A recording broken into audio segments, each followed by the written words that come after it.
Bonjour, très chers camarades, jeunes de la liberté, les leaders panafricains. C'est encore le camarade Prince Kosia qui, à chaque fois, dans ses petites vidéos, donne son apport et son soutien aux nouvelles autorités du Mali et du Burkina qui ont pris l'initiative de libérer les pays, de rendre les pays des États souverains, libres et indépendants de ces mouvements. C'est avec la plus grande douleur que je m'exprime ce matin. Nous avons appris tous la nouvelle du fait que 6 pays de l'Afrique ont pris l'initiative de mener une médiation entre la Russie et l'Ukraine pour mettre fin à la guerre, préméditée par l'Occident, préméditée par Biden et Emmanuel Macron, pour vendre les armes, pour libérer le stock des armes.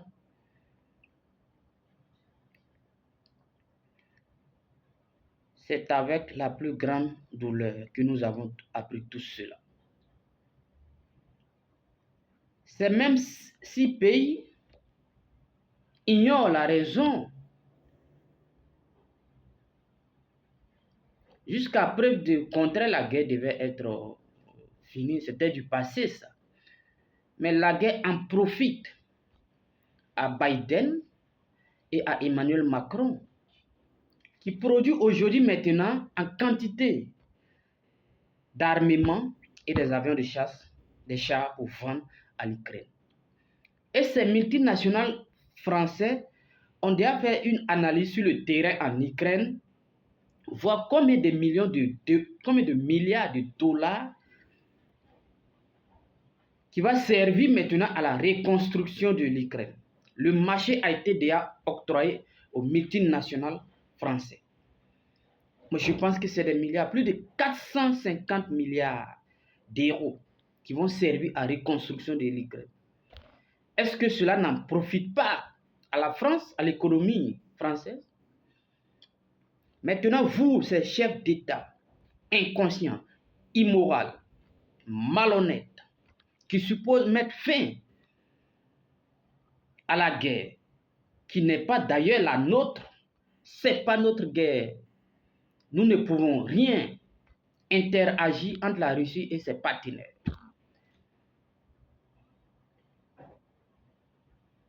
La guerre est très loin de chez nous. Nous assumons d'ailleurs les conséquences, mais ça c'est des conséquences. On peut minimiser ces conséquences. Parce que l'engrais, nous pouvons produire l'engrais au Sénégal, en Côte d'Ivoire, au Burkina, au Mali. Les céréales, nous avons des terres cultivables, nous pouvons produire en quantité. Et c'est une opportunité. Il faut saisir cette opportunité pour créer, pour être autosuffisant alimentaire, pour éviter l'indépendance vis-à-vis de l'extérieur. Ces mêmes pays qui ont vu Kadhafi sombrer, ces mêmes pays qui ont vu la Côte d'Ivoire sombrer dans un passé récent, ces mêmes pays, ces mêmes chefs d'État, pour ne pas dire pays, puisque un pays est composé de toute une population que je ne vais pas, et qui ne sont pas tous d'ailleurs concernés, et depuis 2012, en observation du phénomène des terroristes au Mali, et depuis 2016 au Burkina. Ils sont incapables, et ils sont restés toujours incapables, de mener des actions auprès des Nations Unies, auprès des Unions européennes, auprès de l'Union africaine, auprès de la CEDEAO, pour aider en armement, en équipement, les frères maliens, les frères burkinabés. Et c'est ces inconscients des chefs d'État qui pensent pouvoir mener une médiation entre la Russie et l'Ukraine. Mais je vais vous laisser comprendre une chose que vous devez mettre dans votre petite mémoire qui est très courte d'ailleurs, que la guerre en profite bien à l'Amérique. Si vous mettez fin à cette guerre aujourd'hui,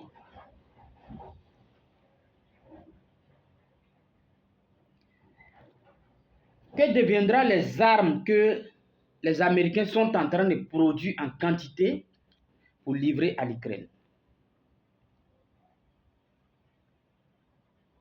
Oui, ces armes, ces avions, ces chars sont en train d'être produits en quantité pour livrer. Oui, on dit aide. C'est entre guillemets, ce n'est pas une aide. Les ressources naturelles de l'Ukraine appartiennent aujourd'hui déjà aux multinationales américaines qui sont en train de livrer les armes en échange avec les ressources naturelles de l'Ukraine. Ce n'est pas un don, ce n'est pas une aide, c'est un échange commercial. Vous êtes encore plus proche du Burkina. Vous ne pouvez pas aider le Burkina. Vous êtes incapable.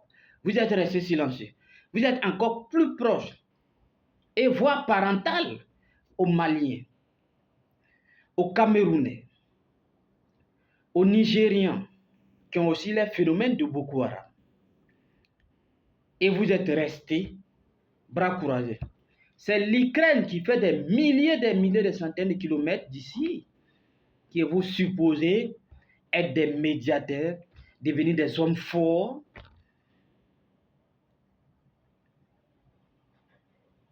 Pour mener la médiation entre Poutine et cet idiot de président de l'Ukraine. C'est malheureux. C'est malheureux de voir que l'Afrique, après 20, 60 ans de colonisation, est incapable de résoudre un problème africain. Et à chaque fois, la communauté internationale a perdu son pouvoir. Ça devrait être un nom, un nouveau nom, la communauté occidentale, puisque les Africains, en particulier les chefs d'État, sont des assistants, des observateurs. Il ne fait que écouter, appliquer, exécuter. L'ONU a perdu son pouvoir, qui devait être un médiateur entre les belligérants. L'ONU est devenue aujourd'hui un marionnette américain-français. Marionnette américain-français. Pour juste conserver, protéger les biens partout où besoin se trouve. Il entend malheureux de voir un pays, ami, voisin, parent, auprès de nous, le Tchad, avec une vidéo récente, une propagande des terroristes médiatisée depuis le Tchad. Ce n'est pas au Burkina. La vidéo a été authentifiée par nos autorités et c'est avéré que c'est une vidéo venant de l'extérieur, précisément au Tchad. Le langage, l'accent n'est pas burkinabé. Dire que ils n'ont pas affaire à la population civile, que la population civile doit se désolidariser de son chef d'État, son excellence c'est Mogadebou, le capitaine Ibrahim Traoré. C'est un prophète pour nous, le capitaine. C'est un prophète pour nous. Quoi qu'il en soit, quelle que soit la situation, tous les 22 millions d'habitants sont derrière Ibrahim, le capitaine et ses forces armées et ses VDP sur le terrain. Nous allons contribuer par notre manière de l'aider jusqu'à notre dernier souffle pour reconquérir le territoire. Il n'est pas question. Ces chefs terroristes sont aujourd'hui malheureux, qui sont ailleurs en train de propager des informations de propagande pour dissuader. Mais je vous dirai et je vous ferai comprendre que nous resterons déterminés à jamais. Votre vidéo nous motive plus encore à soutenir, à aider, à contribuer toujours à l'effort de guerre. Vous ne pouvez pas mélanger la communauté burkinabé. En aucun cas, ça ne marche pas. Vous avez tenté. La propagande ethnique, ça ne marche pas. Nous vivons, où que tu sois, partout que tu sois, sur le territoire national burkinabé en parfaite harmonie. Que tu sois musulman, protestant, catholique, traditionnel, nous vivons en parfaite harmonie. Nous n'avons pas de problème de communauté, nous n'avons pas de problème d'ethnie, nous n'avons pas de problème de religion. Les terroristes sont tout simplement égarés, financés par des pays extérieurs, juste déstabiliser, tuer vos enfants et vos frères, femmes et vieux. C'est malheureux. Aucune religion sur cette terre, que tu sois musulman, chrétien, traditionnaliste, autorise de tuer son semblable pour une cause quelconque. En aucun cas, ça n'existe pas. Quelle que soit votre propagande médiatisée bien par les médias extérieurs, cela nous donnera plus de détermination, de courage à soutenir son Excellence, Monsieur le Capitaine Ibrahim Traoré. Quoi qu'il en soit, nous resterons à jamais. Qui à chaque fois, seul ce drapeau nous dira le reste. Je fais un récap encore plus près de ce nous, un pays voisin qui est le Niger. Le Niger aujourd'hui n'a plus un chef d'État, mais un chef terroriste, Bazoum, qui n'aime pas son peuple, qui n'aime pas son armée, qui tue son armée au profit des Occidentaux, qui tue son peuple au profit des multinationales français. Je demande à la société civile nigérienne d'organiser des meetings, des marches pour chasser M. Bazoum du pouvoir. Comment vous pouvez comprendre un pays comme le Niger est classé parmi les pays les plus pauvres de la planète, tout en sachant que le Niger est le premier pays producteur d'uranium au monde, qui est classé parmi les pays les plus pauvres de la planète. C'est inconcevable. C'est imaginable.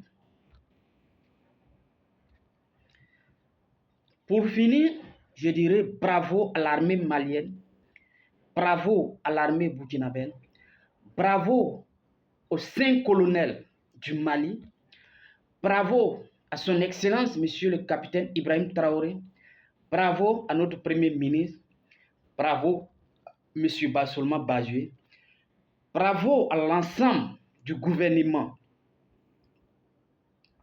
qui veille au grain, nuit et jour, pour ramener la quiétude sur le territoire national.